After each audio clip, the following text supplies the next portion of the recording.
Oh, kumusta? Karon, ato tong hisgutan ang usa ka butang nga, pamilyar kayo nato pero misteryoso gihapon. Ang atong kamalayan or consciousness. Mauna ka ng hilom nga presensya nga naara jud permi bisan pa sa tanang kasaba sa atong kinabuhi. Tara, ato ning tukyunog maayo. Kabalo mo anang feeling? Kanang mga gabi nga bagsak ng jud kaayong imong lawas, pero imong hunahuna, hala, sigigdagan, murag digud ka palungon, parting sa muka, di ba? Maunang pagbating nga, lami na kaayo ipiyong, pero murag na ay laing butang diha sa sulod nga nagpabiling, nagmata. Maog yun na. Ang atong lawas, sige nagpangawog pahulay. Pero, naay murag usa ka tigpaniid diha sa sulod nga nagpabiling aktibo. Samtang magligid-ligid ka sa imong katre, kining siya, hilom lang nga nagtanaw sa tanan nimong gihuna-huna ug gibati.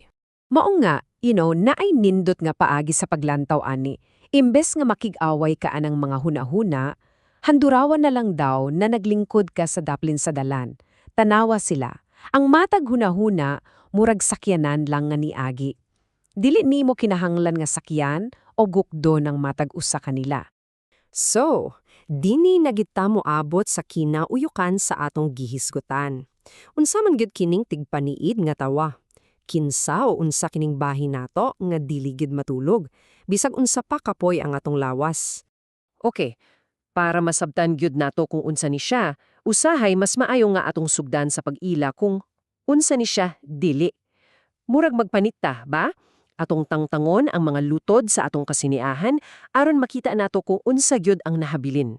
So una sa tanan, dili ni siya ang atong mga hunahuna. Dili.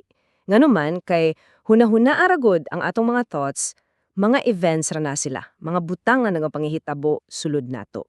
Eksakto, sama ra gyud na sa mga panganod sa langit. Moabot sila, unya mahanaw rapud. Dili sila permanente. So dili mahimo, ikaw. Ang imong mga huna-huna kay ikaw, naakakanunay, samtang sila lumalabay lang. Sunod, dili pud di siya ang atong mga emosyon. Kanang gibati ni mga kalipay, kasabo, kalagot, kining tanan, temporaryo ra pud nga mga estado nga atong masanite. Samara sa balod sa dagat, di ba? Mosaka, dayon mohobas. Ug ang importante dinhi, dili sila ang kanayang tigpaniid. Sila ang usa sa mga butang nga gipaniidan. So, dili pud ni ang atong lawas, kay ang lawas, butang mana nga atong na-experience. Dili pud ni ang atong pagkatao o identity, kay maora man ay sumada sa atong mga huna-huna o batasan. Okay, so kung atong tangtangon ning tanan, unsa pa may mahabilin?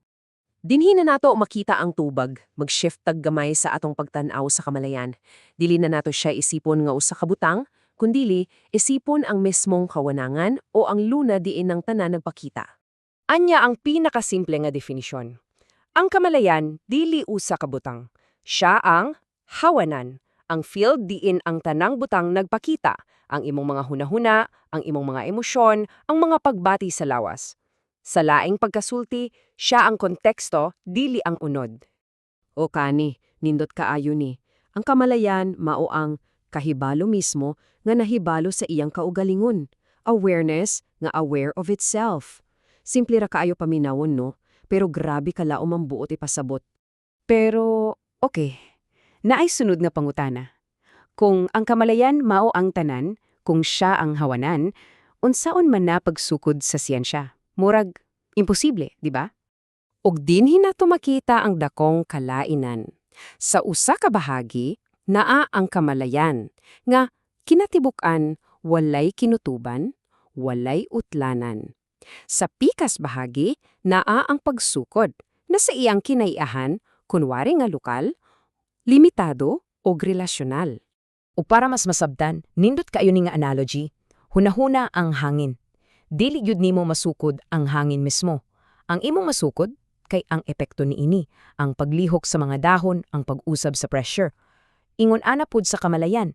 So, unsa man day ang masukod sa siyensya?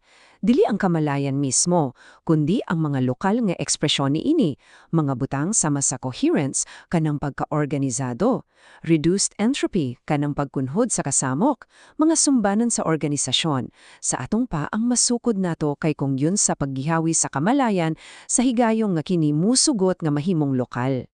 Kini na, mauni ang yawi nga makasulbad sa tibuok paradox. Ang pagsukod, dili diyay butang nga gikan sa gawas nga nagtan-aw sa kamalayan. Ang kamalayan radayay mismo ang nag-obserba sa usa ka mas simple, mas limitado nga versyon sa iyang kaugalingon sarili. Ug karon, dadhuon nato ni tanan padulong sa usa ka importanteng pagsabot. Nga ang tumong dinhi, dili ang pagsabot ni ini pinaagi sa atong utok.